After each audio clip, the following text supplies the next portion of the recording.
여기에 대한축구협회 노동조합이 정몽규 대한축구협회장의 사선 도전 반대 목소리를 내며 화제입니다. 정몽규 회장은 올해 2월 기자회견에서 사선 연임 뜻이 있는지 질문을 받았습니다. 당시 그는 2018년 축구협회 총회 때 회장 임기를 4년이므로 제안하기로 정관을 바꾼 적 있다. 그러나 대한체육회와 문화체육관광부에서 승인하지 않았다. 그걸로 대답을 가름하겠다라며 우회적으로 사선에 도전할 의향이 있다고 말했습니다. KFA 노조는 지난 12일 성명을 통해 더 이상 참을 수 없는 지경에 이르렀다. 정몽규 집행부는 이번 임기까지만 하고 유종의 미를 거두길 바란다라고 촉구했습니다. 지난해 5월 각종 비위 행위로 징계를 받은 전현직 선수, 지도자, 심판 등 100명의 기습 사면을 발표했다가 철회해 강도 높은 비난을 받았던 KFA는 최근 홍명보 국가대표팀 감독 선임 과정에서 불거진 여러 논란으로 또 좋지 못한 여론 속에 있습니다. 논란을 자초한 책임을 정몽규 KFA 회장의 팬들은 묻고 있지만 책임을 다하긴커녕 오히려 정몽규 회장은 연임 뜻을 내비치고 있습니다.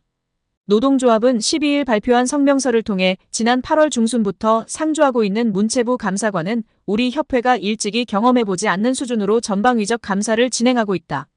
특히 각급 대표팀 감독 선임, 천안축구센터 건립, 지도자, 영역 등은 방대한 자료 요청으로 관련 부서 직원들이 주말과 휴일도 반납하고 감사에 응하고 있다고 전했습니다. 축구협회는 경기력에 대한 단순 비판을 넘어 불투명한 행정과 예산 낭비에 대한 지적을 받고 있습니다. 올해 초 경질된 위르겐 클린스만 전 감독의 선임과 계약 조건, 경질 과정부터 비판이 시작됐는데요. 후임 감독을 찾는 과정에서도 외국인 감독을 물색하는 것이 요식행위였다는 의혹이 불거졌습니다. 결국 축구팬들이 제기하는 의혹의 수준을 넘어 정치권에서도 주목하면서 국회 문화체육관광위의 감사부터 국정감사까지 진행될 예정입니다. 노조는 이에 응하기 위해 축구협회 관련 직원들이 노력 중이라고 이야기한 것입니다. 이처럼 협회 수뇌부의 무능으로 인해 직원들이 고충을 겪고 일반 업무에 차질이 생겼음에도 불구하고 수뇌부는 친선 행사에만 신경 쓰고 있어 이해하기 힘들다는 입장입니다. 노조는 지난 9월 3일 대한축구협회 사내 게시판에 시도축구협회 전국연맹과 함께하는 2024 한마음 축구대회 개최 안내 공지글이 떴습니다. 오는 9월 30일 천안축구종합센터에서 17개 시도협회 및 산하연맹 임직원과 친선 축구대회를 한다는 내용입니다. 협회 산하단체와 소통의 의미로 축구대회를 한다는 건 적극 권장하고 환영할 일이지만 그 글을 본 대부분의 직원의 반응이 지금 이 상황, 이 시기에 축구대회라니 제정신인가 하는 반응이 주였다라며 또한 축구대회가 사선에 도전하는 정몽규 회장의 사전 선거운동으로 오해받을 소지가 있어 부적절하다 하지 않을 수 없다고 비판했습니다. 또한 노조는 책임감 없는 정 회장의 행태를 볼 때 다가오는 감사에서도 직원들만 고충을 겪을 것이 우려된다고 했습니다. 7월 대표팀 감독 선임 이후 지금까지 이어진 문체부 감사, 국회 출석 등 외부로부터의 목소리에 회장과 협회 집행부는 너무나 둔감하다. 마치 딴 세상 사람 같다. 축구협회 일 잘한다. 좋은 정책 펼친다는 소리 듣게 하고 싶어서 열심히 일한 직원들만 줄줄이 감사장으로 불려나가고 있는 상황이지만 협회 집행부는 나 몰라라 하고 있다. 솔직히 대응하고 있는지도 모르겠다. 젊은 팀장 및 직원 몇 명만 희생양으로 내던져놓고 정작 중요 결정을 한 사람들은 뒤로 꼭꼭 숨는 형국이다라고 했습니다. 드러난 공식 행사가 친선 축구대회인데 사적으로는 얼마나 로비를 많이 하고 있을까요? 대한민국은 지금 축협으로 인해 국민들이 뒷골이 땡겨 죽겠는데 정몽규는 골프 치러 다니느라 바쁘겠네요. 결국 KFA 내부에서도 반기를 들었는데요. 정몽규 회장의 사선 연임은 없어야 한다고 목소리 높였습니다. 2013년 1월 제52대 대한축구협회장에 선출된 정몽규 회장은 2016년 재선에 성공한 데 이어 2021년 3선 집권도 일궈냈습니다. 그의 세 번째 임기는 내년 1월 끝나는 상황입니다. 축구팬들은 한 수 아래 오만을 상대로 압도하지 못한 경기 내용을 지적하고 있습니다. 손흥민, 황희찬, 이강인 등 빅리그에서 뛰는 선수들을 선발로 다 썼지만 파괴력이 기대에 미치지 못했다는 것인데요. 예상치 못한 팽팽한 흐름이 이어지면서 양민혁 등 신예들은 써보지도 못했습니다. 홍명보 감독은 반박했습니다. 황희찬을 중앙에 쓴 용병술이 적중해 조기에 첫 골을 뽑았습니다. 정승현의 자책골은 사고였습니다. 불의의 실점이 아니었다면 한국이 계속 압도할 수 있는 경기였다고 자부했습니다. 홍 감독은 12일 귀국 인터뷰에서 시작하는 입장에서 나쁘지 않은 결과였다. 남은 경기에 전체적으로 어떤 식으로 잘 준비할지 좋은 생각을 갖고 있었던 경기였다. 1차전보다 2차전이 나았다는 것이 소득이다.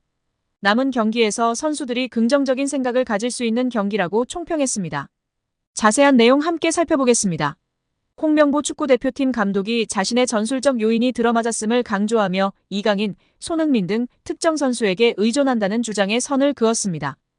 홍 감독은 지난 12일 오후 인천국제공항을 통해 귀국한 뒤 가진 취재진과의 만남에서 특정 선수에 의존한 공격 전술 아니냐 묻는 질문에 완전히 다른 생각이라고 반박했습니다.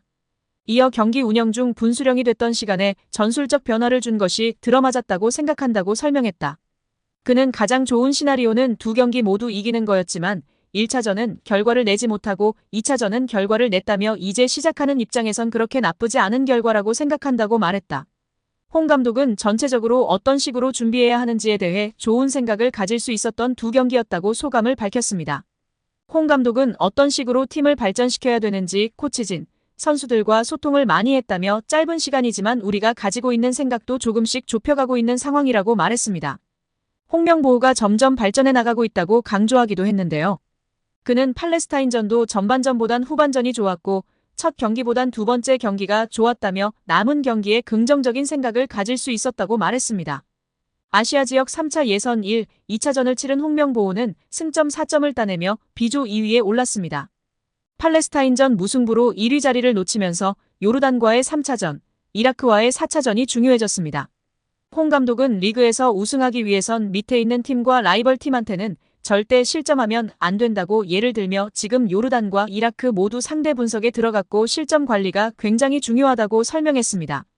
홍명보는 오는 10월 10일 요르단 원정을 떠나 3차전을, 10월 15일 홈에서 이라크와 4차전을 치를 예정입니다. 홍명보는 아직까지도 정신을 못 차리고 계속 감독하려는 생각을 머릿속에 갖고 있는 것 같습니다. 확실히 선임 과정에서의 문제가 드러나고 있는 마당의 문제인식이 전혀 없는 것 같고 거기에 자신의 용병술, 전술이 탁월했다고 자화자찬을 하고 있습니다. 많은 전문가들이 전술 변화가 늦었다. 너무 플래너만 고집하고 있다. 빌드업 템포가 빠르고 변화무쌍하지 않다라는 지적을 받고 있는 상황인데 말이죠. 9월 24일 소환 조사가 빨리 왔으면 좋겠습니다. 이때 확실하게 매듭 지어주길 바랍니다. 문체부 정치계 화이팅! 다음 달 24일 정몽규 대한축구협회장, 홍명보 국가대표팀 감독, 이임생 기술총괄이사가 국회에 출석할 예정입니다.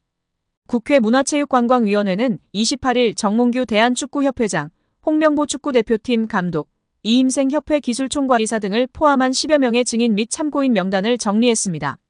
문체위는 다음 달 5일 전체 회의에서 이들에 대한 증인 채택을 의결하고 24일 현안 질의의 소환의 감독 선임 과정에 대해 집중적으로 캐물을 예정입니다. 24일로 예정된 현안 질의 일정은 2026 북중미 월드컵 예선전 일정과 9월 중순 마무리되는 축구협회에 대한 문체부의 감사 일정 등을 고려해 추석 이후로 날짜를 잡은 것으로 전해졌습니다.